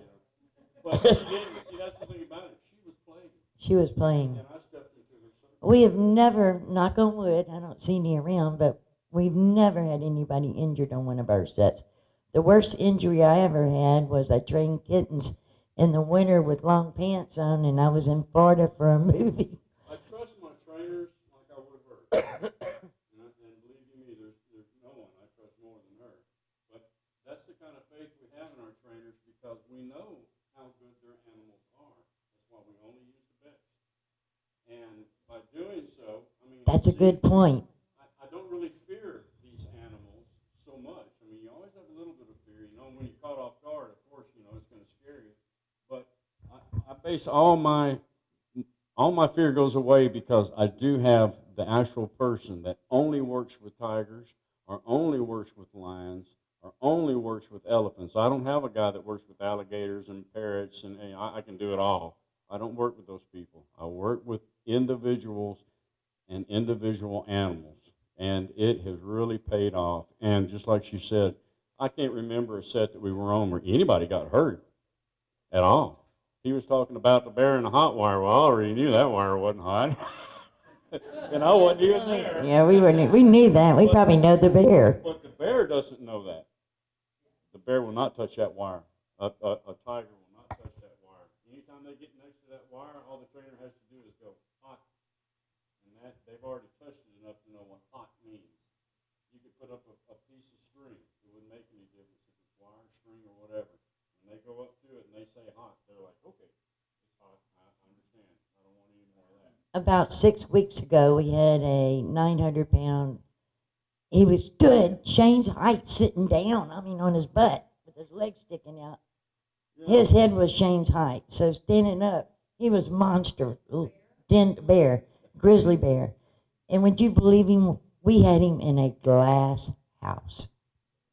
Yeah, I got That was a trip. I go up to the front door and I knocked on the door, you know, and I go inside and I went, oh, what's all this glass? Oh, don't worry, we're not shooting here. We just got to go around the terrarium and through the back and out by the pool. And then the bear trainer goes, pool?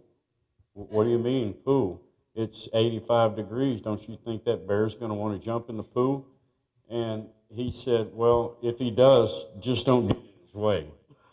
And I'm like, oh, okay. So he hands me a Poseidon fork, is what they call it. It's just it looks like a pitchfork, but it has no barbs or anything that would hurt the animal. And you're supposed to sit there like, hey, yeah, bear, I want to see you go in that pool. No, he said if he decides to go into the pool, just step to the side, because me and you, nobody's going to stop him. Bears love water. But it was fun.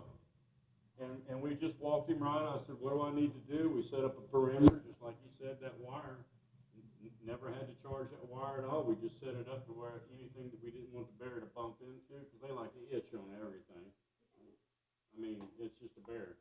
Walking through the glass house was incredible. All the walls were glass. Now, when the trainer showed up with the bear, he said, well, show me the set, Shane. I went, come on, let's go look. And he went, Shane, way too much glass. Can we go around back? And I went, we can, but I don't think the neighbors would like it.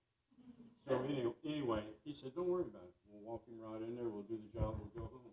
And we did. Any other questions?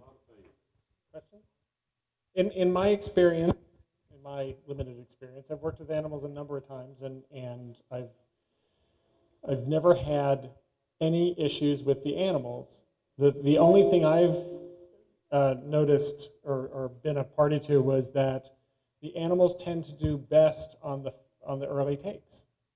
You're right. That if you need the animal to do it over and over and over again, the animal's going to get a little more distracted the further you go. And then you lose the spontaneity. I can't even say the word. But the dog will, the 10th or 12th take will stop wagging its tail sometimes, or just, okay, I'll do it. So that's why I said always tape the rehearsals, because we ready to go. Creatures that have it 3 times is a charm with them, and they know it. But then after that, you know, you're not. A lot of times you get into the situation where you do it 3 times the way the director asked. But the 4th time, well, after he does that, can he? And then they take off with another action, you know. But it's all about filming it and camera angle. And go ahead and get in that shot. And like she said, film the rehearsal, because a lot of times the rehearsal is spot on. It's the best thing you got out of the day. But we don't really have a problem with them getting tired of doing the action over and over again. But believe you me, if they did that one action for 8 or 10 hours that day, yeah, they'd get tired of it. They're like any other animal, or like us. We get tired of things after a while, you know. And the other thing that amazed me working with a trained dog last year, we needed a dog to, the dog was crossing the street, and the gag that we were doing was that a car was going to drive past it. Well, we didn't want to drive a car past the dog, so we had a headlight gag in the foreground. This is horrible. So we had headlights in the foreground splash across the dog, and we wanted the dog to turn and look and kind of get defensive. And we told that to the trainers prior to the day.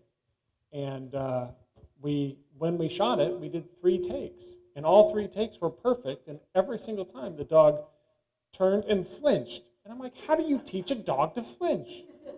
But they did. Thank you. That was a good comment. I'm sorry? What do you charge for bullfrogs? I can train a bullfrog. I can train a bullfrog. Can I train a bullfrog? Ribbon. I don't know why, but that's why I do what I do. What do you need the bullfrog to do?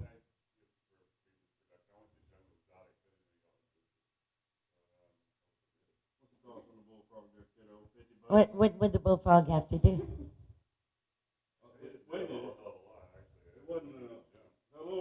Was it just sitting there?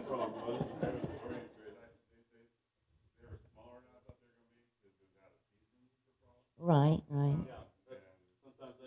Sometimes that is. My frogs come from Mississippi. They go out and catch them. So I get the big ones. Well, we just did that. New York, December, 13 degrees. Gloria. I had 300 frogs. No, I had 300 frogs on Yeah, set. they started out with 150 and then it went to 300. 300 frogs. Then after it was over, they said, Gloria, what are you going to do with all those frogs? American Humane let us turn them into a pond. They were induced to New York? Into the pond, a pond. Yeah, and they... We had permission from American Humane. Okay, we have to wrap up our meeting. Sure. Thank you It was very great. much. Thanks so much. Well done.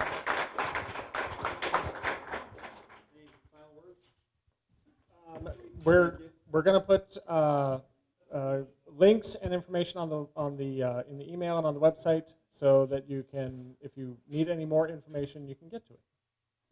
Perfect. And that's one of our goals, to support the people that come to speak, so we as production professionals can get to them. One quick announcement, Joe Castano is helping out with the San Diego Film Awards Festival. Why don't you come up and talk to us about it, Joe? Thanks, Tom. Hey, for you guys who don't know me, I'm Joe Castano, member here of the SDMediaPros. And this year I'm producing the San Diego Film Awards. If you've seen the show, or even if you haven't, what it is basically is we honor and recognize local filmmakers for their accomplishments. And that show this year is on April 3rd, and it's down at the Music Box in Little Italy. It's a fantastic venue. We're going to have so much fun there. And we hope that you guys can join us. And just want to let you know, ticket sales have begun. And one other thing, on April 23rd, our show is going to run on Cox Channel 4. It's a Saturday evening. And we're selling 30-second spots for that if anybody's interested in advertising, getting a little TV exposure. And thank you guys. Thank you, Tom, for letting me make my announcement. Very nice. Yeah, that sounds like a lot of fun. April 3rd, that's coming up. So the best part of the night, pull out your raffle tickets. Everybody got the little red things. We got some crapple coming our way. Here we go. This is it. Who wants to be our drawer? Michael, will you do the honors? Get your tickets out because this is good stuff. Oh, and we also have some other good stuff here too from Voice and Video. We've got some T-shirts and some great, here we go. Where'd the tickets go? Right here. Oh, and that's some more stuff too. Excellent. Okay, we're like doing stuff right and left. Here, let's give away this travel mug right now. So read it off. 696-228. 228. 228. 228. Next.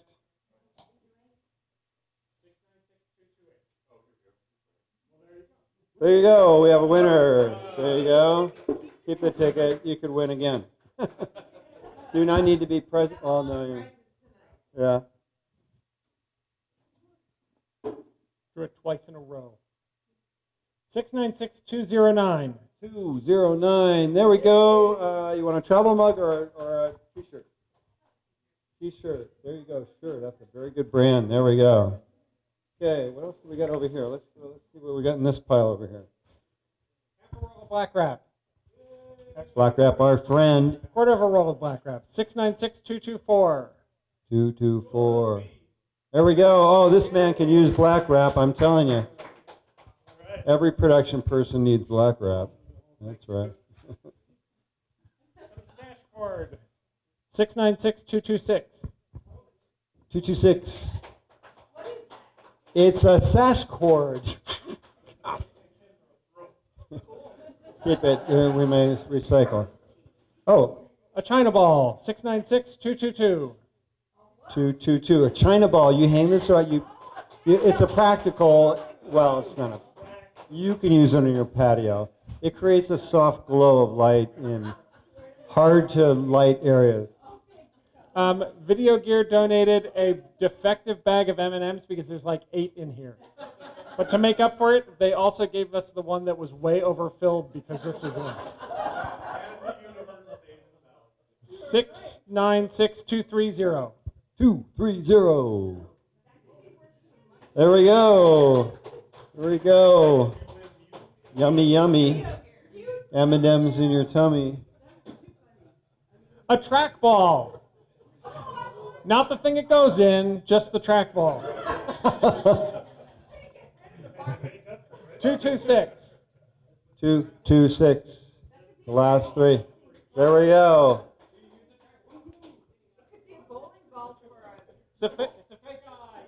Yeah, there we go. Perfect. Amino acids. It's actually filled with pennies. 224. 224 penny thing. 224? Keep your ticket. Put them on. Yeah. No, don't. Winner. That's hardcore cash. Yeah. I felt the quarter in there. A bunch of clothespins. A bunch of clothespins. 231. 231. 231. There we go. Another crapple. What do we got? Bendy straws. Bendy straw. 221. Dos uno. Oh, good catch. Nice throw. Let's give it to the person with the best use for the prop. The best use for the prop. It's a turkey baster. What are you going to use it for? What will you use it for? Give me an example. I'm going to give the example of artificial insemination because I don't want anybody else to say that.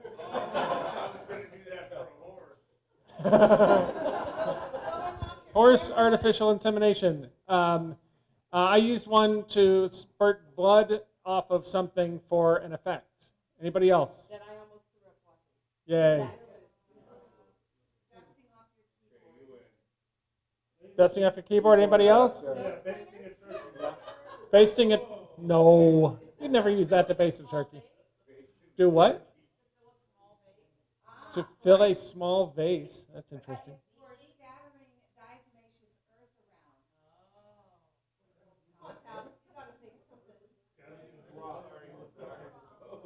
I think if, let's give it to Jane because Connie already has 14 things.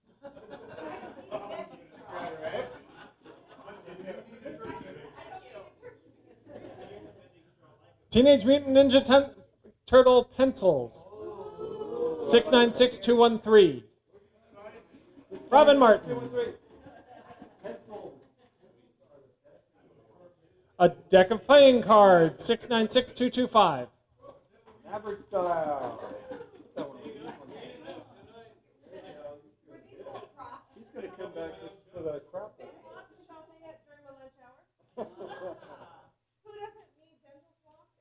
Dental floss. 696223. I feel like I've said that one 4 times. You want dental floss? Who hasn't won one? Raise your hand. 1, 2, 3. You know what? She needs a lint roller. Lint roller. Oh, yeah, animals. You still have dental floss. Lay out another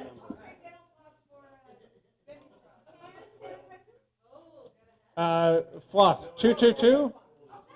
222. There you go. Legitimate win. There you go. Don't use that all at once. Hand sanitizer. 227.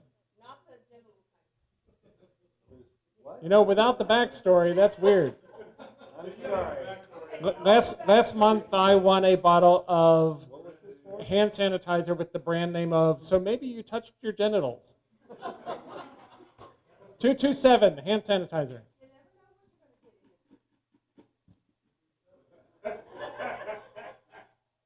$210. Oh, There you go. Q-tips. For more than just cleaning your ears, cleaning other people's ears. I'm actually they're great for cleaning camera equipment. 696-231. Bob Unger, yay!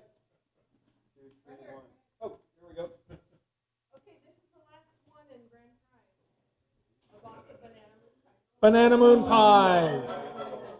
696. These almost didn't make it here tonight. 696-204.